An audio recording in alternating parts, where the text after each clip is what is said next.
वडापाव बनवण्यासाठी आपल्याला जो मसाला लागणार आहे तो आपण तयार करून घेऊया।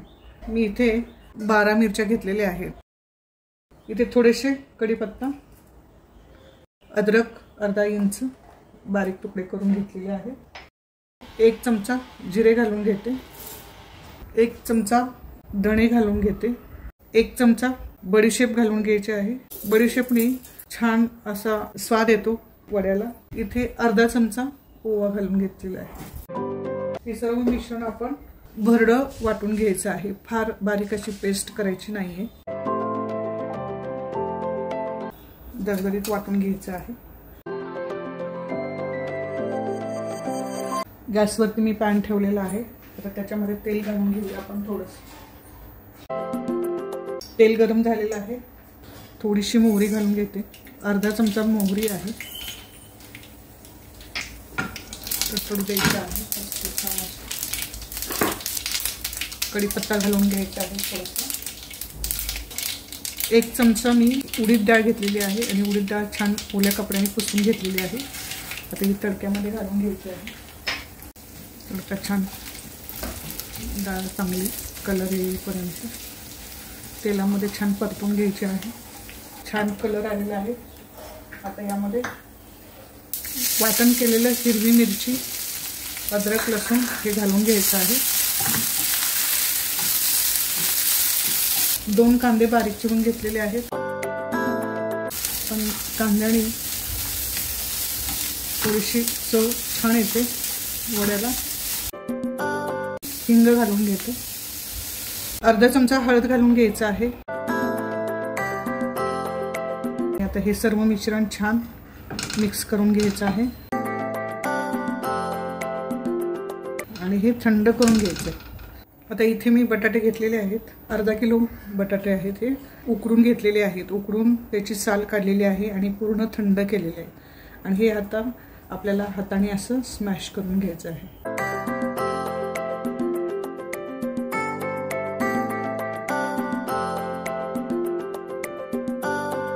उकडलेल्या बटाट्यामध्ये आता आपण हा मसाला घालून घ्यायचा आहे, पूर्ण थंड करून घ्यायचा आहे आणि मगच घालायचं आहे। चिरून ठेवलेली कोथिंबीर घालते मी, अर्ध्या लिंबाचा रस घालून घ्यायचा आहे, 1 चमचा मी मीठ घालून घेते इथे आणि हे सर्व मिश्रण छान मिक्स करायचे। हाताने केलं तरी सुद्धा चालेल।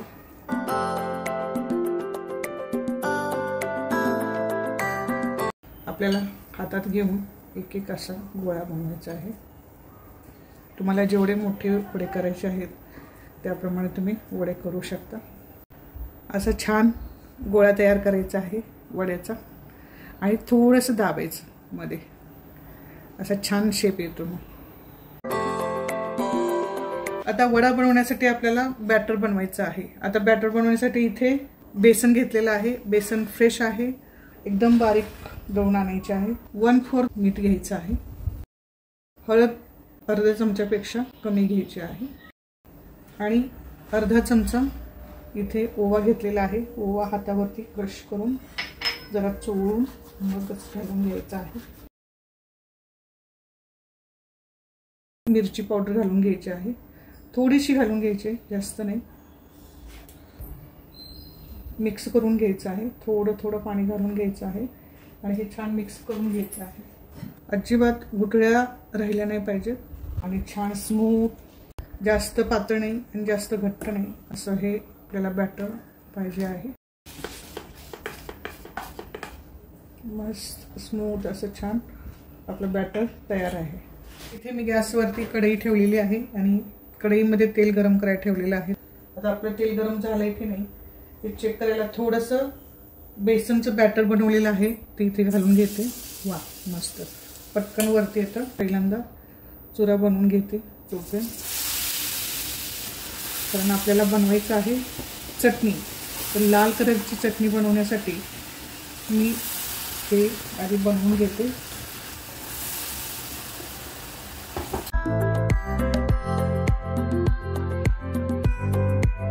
छान कलर आलेला आहे आणि आता मी हे गॅस बारीक करून पूर्ण हे काढून घेते, एका प्लेटमध्ये काढून घेऊया। वा,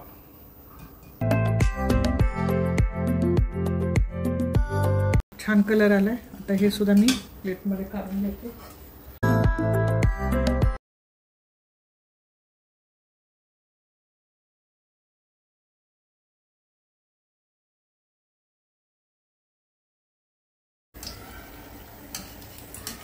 वाव, मस्त, किती सुंदर झालंय तयार, तुम्ही बघू शकता।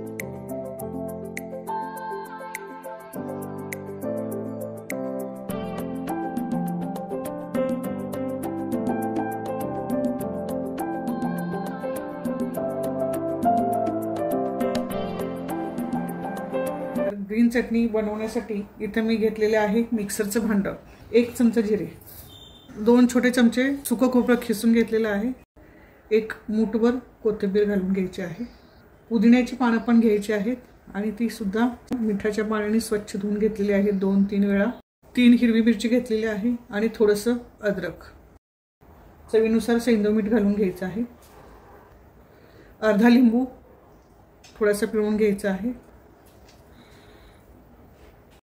एकदम थोडंसं पाणी घालून घ्यायचं आहे, एकदम छान बारीक पेस्ट करून घ्यायची। मस्त हिरवी चटणी वाटून घेतलेली आहे, कलर पण उत्तम आलेला आहे आणि अतिशय छान अशी फाईन पेस्ट करून घेतलेली आहे, तुम्ही बघू शकता।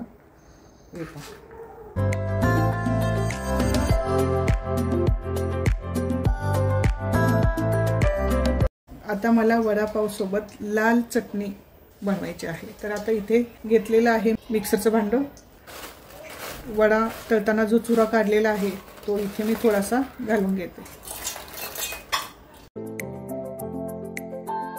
थोडंसं सुकं खोबरं घातलेलं आहे, जास्त नाही, लसूण 7 ते 8 पाकळ्या घेतलेल्या आहेत, चवीनुसार लाल तिखट, चवीनुसार मीठ घालायचं आहे, वाटून घेऊया। आता चटणी तयार आहे, आता आपण एका बाउलमध्ये काढून घेऊया।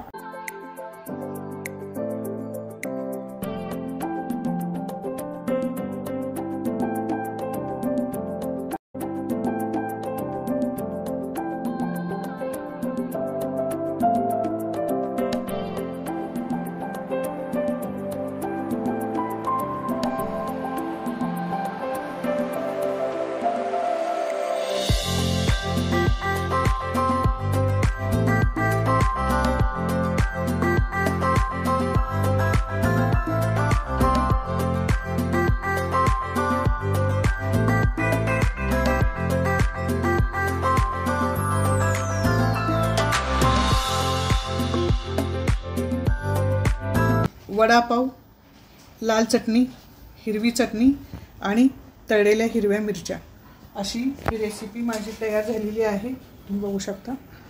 आता हा चुरा सुद्धा तुम्ही सोबत खाऊ शकता।